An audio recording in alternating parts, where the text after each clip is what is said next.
नाज़रीन, जब भी इमरान खान साहब एक नई तहरीक शुरू करने की बात करते हैं तो कोई ना कोई साजिश शुरू हो जाती है। यानी कभी ये कहा जाता है कि बातचीत चल रही है, कभी ये कहा जाता है कि इसको रोक लें, फलां चीज़ कर दी जाएगी। तो ट्रक की एक बत्ती के पीछे हमेशा लगाया जाता है। पार्टी के अंदर तकसीम पैदा करने की कोशिश की जाती है, लोगों को लड़वाया जाता है, लोगों को डिस्करेज किया जाता है, डंडे का इस्तेमाल भी किया जाता है। बहुत सारे टैक्टिक्स जो हैं वो इस्तेमाल किए जाते हैं ताकि एहतजाजी तहरीक ना चल सके। और ये काम ज़्यादातर पाकिस्तान की एस्टेब्लिशमेंट और जो मौजूदा रजीम है, हुकूमत है, ये मिलकर करते हैं। एस्टेब्लिशमेंट किसी भी सूरत में इमरान खान साहब के वजूद को अब बर्दाश्त नहीं कर सकती, ये बात बिल्कुल सादी है।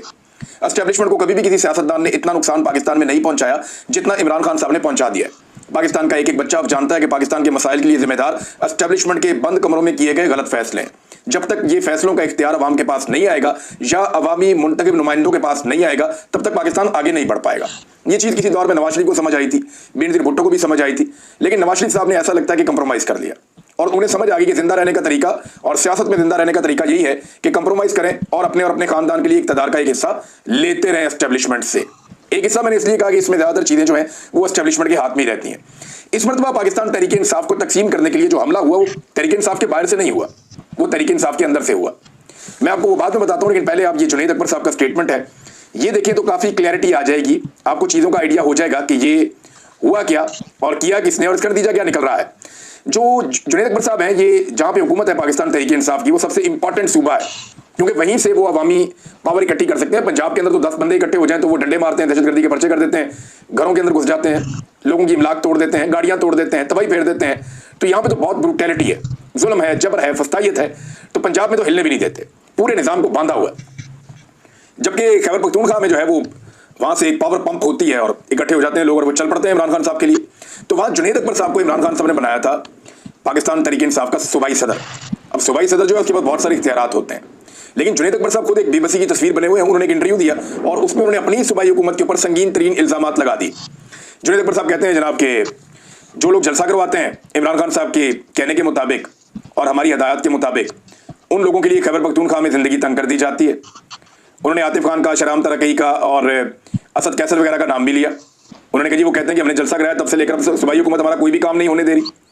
जुनैद अकबर कहते हैं कि मेरा अपना कोई काम नहीं हो रहा, सूबाई सदर हूँ मैं, ब्यूरोक्रेसी बिल्कुल ताउन नहीं कर रही। जब उनसे पूछते हैं तो वो कहते हैं जी वज़ीर आला हाउस से में मना किया गया, सूबाई हुकूमत ने में मना कर दिया।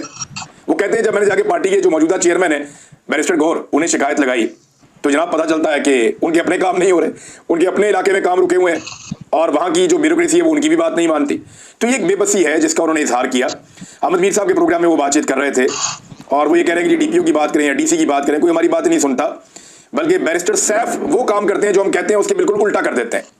यानी अभी तैमूर झगड़ा साहब कह रहे थे कि मुझे अगर जाना है इमरान खान साहब को मिलने के लिए तो मुझे कोई हॉलीवुड की फिल्म की तरह अपने मुंह के ऊपर बैरिस्टर सैफ का नकाब पहनना पड़ेगा, फिर शायद जाकर मैं इमरान खान साहब से मुलाकात कर सकूं, वरना तो मुलाकात भी नहीं होने देते। अब ऐसा लगता है कि ये जो अभी तकसीम पैदा की गई है पाकिस्तान तहरीक इंसाफ में, ये जानबूझकर पैदा की गई।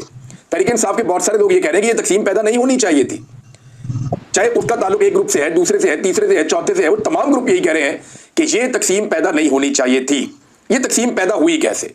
देखिए तकसीम के नतीजे में होता यह है कि अवामी रद्द-ए-अमल आता है और इस तकसीम का फायदा ये होता है कि जो तहरीक चलने वाली होती है वो तहरीक चलने से पहले ठप हो जाती है। अभी यही इस मरतबा किया गया। देखिए कुछ चीज़ें ऐसी थीं कि हुकूमत गिरने के खतरे के बावजूद खैबर पख्तूनख्वा की हुकूमत बजट पास करने के हवाले से कर सकती थी।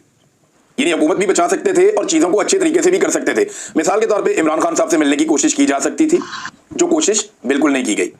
देखिए अगर बैरिस्टर सैफ जाता है और जाकर इमरान खान साहब से मिल लेता है तो वो तो एक सिर्फ वज़ीर आला के साथ काम करने वाला आदमी है।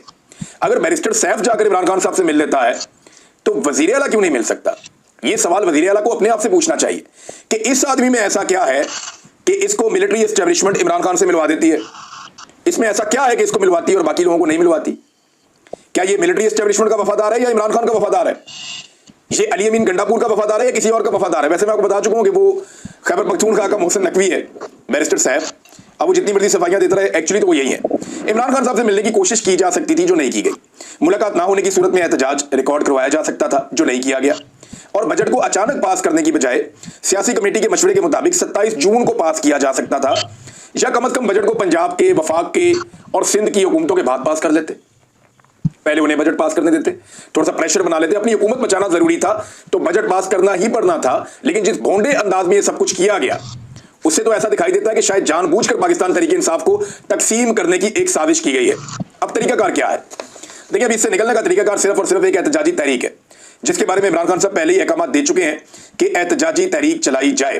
पाकिस्तान तहरीक इंसाफ को एहतजाजी तहरीक चलानी पड़ेगी, लेकिन इस मरतबा एक मुख्तलिफ हिकमत अमली के साथ आना होगा, और इसके बारे में डिस्कशन पाकिस्तान तहरीक इंसाफ में हुई थी।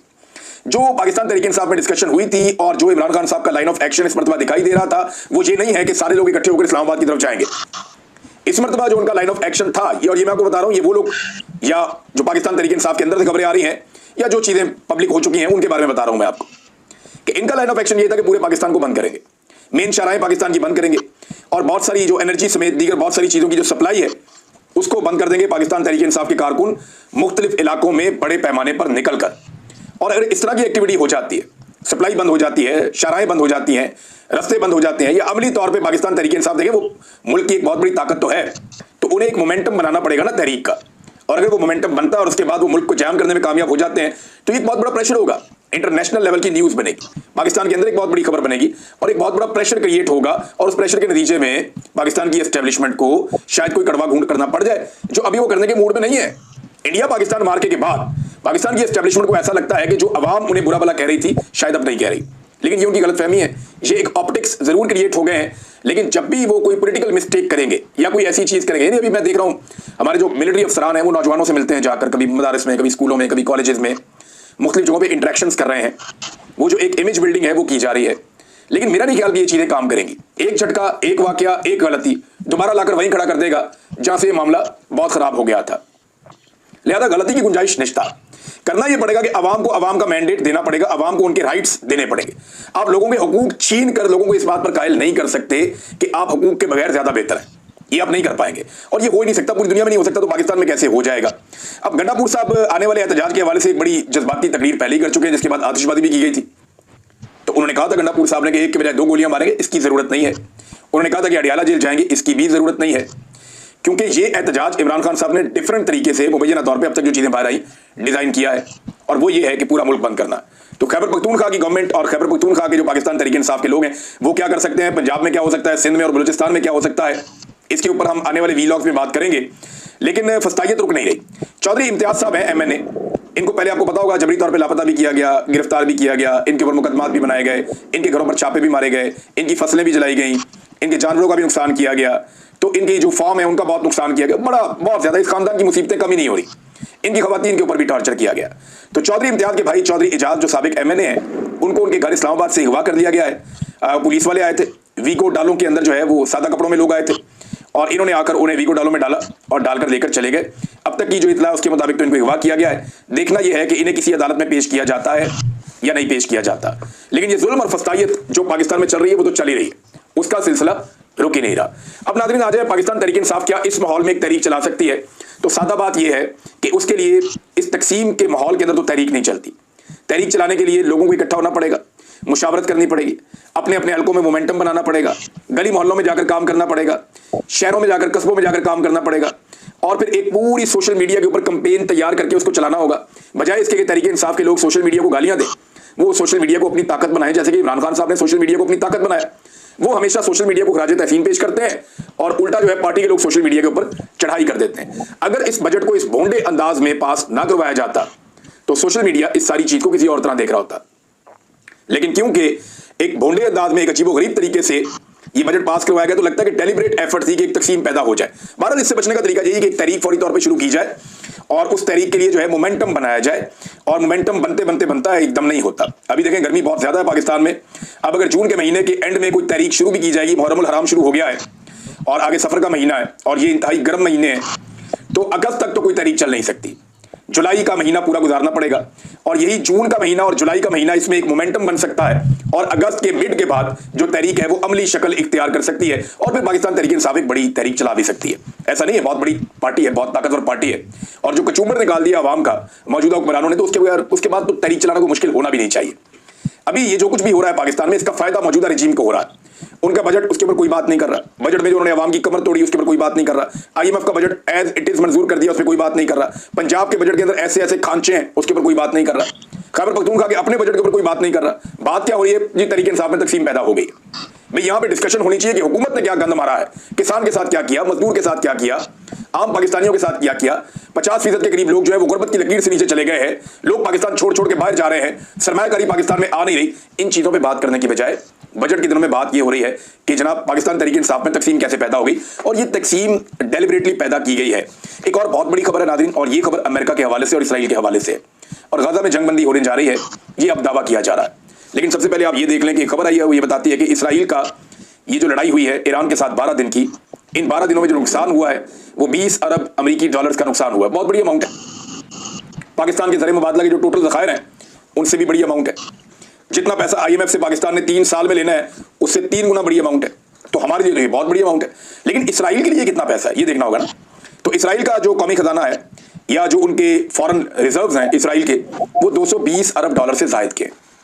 तो उनको ये 20 अरब डॉलर इतना नहीं दुखता जितना पाकिस्तान को दुख सकता है। या ईरान की जो हालत है वो इसराइल जैसी तो अच्छी नहीं है मईशत में, तो ईरान के लिए माशी दबाव ज्यादा हो सकता है। इसराइल का 20 अरब डॉलर का नुकसान हुआ, लेकिन जो इसराइल का एक्चुअल नुकसान ईरान ने किया ना, उन्होंने इसराइल की जो है मिथ तोड़ के रख दी कि ये नाकाबिले तस्कीर है, इनके ऊपर कोई अटैक नहीं कर सकता, इनको मारो तो इनको चोट नहीं लगती। तो ईरान ने ये जो नुकसान कर दिया, ये तो सैकड़ों अरब डॉलर से ज्यादा बड़ा नुकसान है जो ईरान ने इसराइल का कर दिया। और बाकी रही सही कसर डोनाल्ड ट्रंप ने निकाल दी, जिसमें उन्होंने कहा जी इसराइल को बहुत मार पड़ी है और मैंने इसराइल को बचाया ईरान से। ये उन्होंने अपना एक क्रेडिट भी ले लिया और इसराइल की ऐसी तैसी भी फेर दी कि जनाब आपको तो बहुत मार पड़ी है। अब जो चीजें तय हुई हैं वो मैं आपके सामने रख देता हूं। अमेरिका और इसराइल ने गजा में जंगबंदी के हवाले से एक फैसला किया है, और इस हवाले से इंटरनेशनल मीडिया में खबरें आ रही हैं। उम्मीद की जा रही है कि 2 हफ्तों में गजा में जंगबंदी हो जाएगी। जंगबंदी की शराइत क्या है और किन शराइत के ऊपर ये जंगबंदी होगी, ये चीजें मैं आपके सामने रख देता हूं। ये 2 हफ्ते के अंदर जंगबंदी होगी, और 4 अरब ममालिक हैं जो गजा का कंट्रोल संभाल लेंगे, वहां की हुकूमत संभालेंगे, उनका इंतजाम संभालेंगे, जिनमें 2 मुल्कों के नाम आ गए हैं। एक मिस्र है और दूसरा UAE है। ये 2 ममालिक के नाम आ गए। 2 ममालिक के मजीद नाम आ जाएंगे जो गजा का इंतजाम संभालेंगे। हो सकता है एक मुल्क सऊदी अरब हो या एक मुल्क जो है वो उर्दन हो सकता है। और इसके बाद उन्होंने कहा जी कि हमास जो है वो यहाँ से जिलावतन किया जाएगा उनके लोगों को, और जो लोग यहाँ से जाना चाहेंगे, जो फलस्तीनी इस इलाके को छोड़ना चाहेंगे, तो मुसलमान ममालिक उनके लिए जगह फराहम करेंगे। अच्छा जी, इसके बाद ये है कि जो यरगमाली हैं उन्हें आज़ाद भी करवाया जाएगा, ये भी एक इसके अंदर शर्त शामिल है। और फिर ये भी बताया जाएगा कि आलमी सतह पे बहुत सारे ममालिक जो हैं वो गजा के बेशुमार बाशिंदों को कबूल करेंगे जो हिजरत करके गजा से दूसरे इलाकों में जाना चाहते हैं।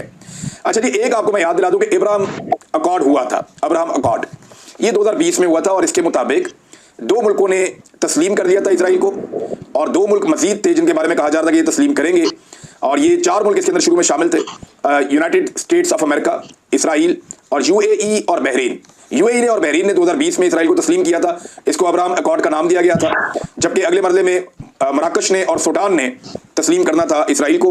अब वो ये कह रहे हैं कि मजीद अरब ममालिक इसराइल को तस्लीम करेंगे, और इसके अंदर एक बड़ा अजीबोगरीब दावा है, और वो दावा ये कहता है खबरों के मुताबिक कि अब्राहम का जो मुआहिदा है उसकी तौसीक की जाएगी। शाम और सऊदी अरब समेत मजीद अरब ममालिक और दीगर मुस्लिम ममालिक इसराइल को तस्लीम करेंगे और सरकारी ताल्लुकात कायम करेंगे, इसके ऊपर उन्हें मजबूर किया जाएगा। ये जनाब एक बहुत बड़ी खबर, दावा जो है अखबार का ये है, और ये इसराइल ह्यूम अखबार जो है उसके अंदर ये छपा है, और दीगर की जगहों पर यह खबर आई है। दावा इसमें किया जा रहा है कि जनाब ये ममालिक इसराइल को तस्लीम कर लेंगे, लेकिन इन ममालिक की तरफ से ऐसी कोई बात नहीं की गई, ना सऊदी अरब की जानिब से की गई, ना ही कोई बात शाम की जानिब से की गई, ना कोई दीगर मुसलमान मुल्कों की जानिब से की गई। लेकिन ये एक इसराइली अखबार का दावा है। आने वाले दिनों में देख लेते हैं कि जनाब ये दावा सच साबित होता है या नहीं होता। अमेरिका जो है वो यहूदिया और सामरिया में महदूद इसराइली खुद मुख्तारी के नफाज को तस्लीम करेगा, और ये 2 रियासतों का जो तस्वर है उसके मुताबिक इस्लाहात होंगी और मामला आगे बढ़ेगा। ये है जनाब वो पूरा प्लान जो इसराइल के अंदर लाया जा रहा है। ये 5 नुकात हैं और मुबैना तौर पे, और इस पे जो डिस्कशन हुई है वो अमेरिका और इसराइल के बीच में हुई है। अगर गजा में जंगबंदी हो जाती है और फलस्तीनियों को उनका हक मिल जाता है, तो फिर तो ये एक नई ऐसी सूरत हाल होगी जिसमें इस खित्ते में देर पा अमन की तवक्को की जा सकती है। अदरवाइज फिर अमन जो है वो इस खित्ते में खा भी रह जाएगा। नाज़रीन, ज़्यादा से ज़्यादा खबर आपको मैं और देता हूँ। CNN ने खबर दी थी, और वो खबर उन्होंने दी थी अमेरिकन इंटेलिजेंस इदारों की जो इब्तदाई रिपोर्ट्स हैं उनके मुताबिक। CNN ने दावा किया था कि ईरान का कोई जौहरी तनसीबात का ऐसा नुकसान नहीं हुआ जिसके बाद उसका जो एटमी प्रोग्राम है वो रुक जाए। ये CNN ने पहले दावा किया था, लेकिन उसके बाद पूरी की पूरी जो अमेरिकन इंतजामिया है उन्होंने जलगार कर दी, और अब वहाँ से खबरें ये दी जा रही है कि नहीं, ईरान का बहुत नुकसान हो गया, ईरान कई साल पीछे चला गया, और उसको बहुत टाइम लगेगा अपने एटमी जो मामला हैं उनको दुरुस्त करने में, और अपनी एटमी तनसीबात के ऊपर दोबारा उस सतह पे पहुंचने में जहां पे वो माजी में पहुंचा हुआ था। अब ये दावा किया जा रहा है, लेकिन जो पहली वाली खबर है उसकी तरदीद अब अमेरिका से तो आ रही है, लेकिन ईरान का दावा यह है कि खबर वही ठीक थी। ईरान का यह दावा है कि उनके एटमी असासों को वो नुकसान नहीं पहुंचाया जा सकता या जा सका जिसका दावा अमेरिका ने और इसराइल ने किया है।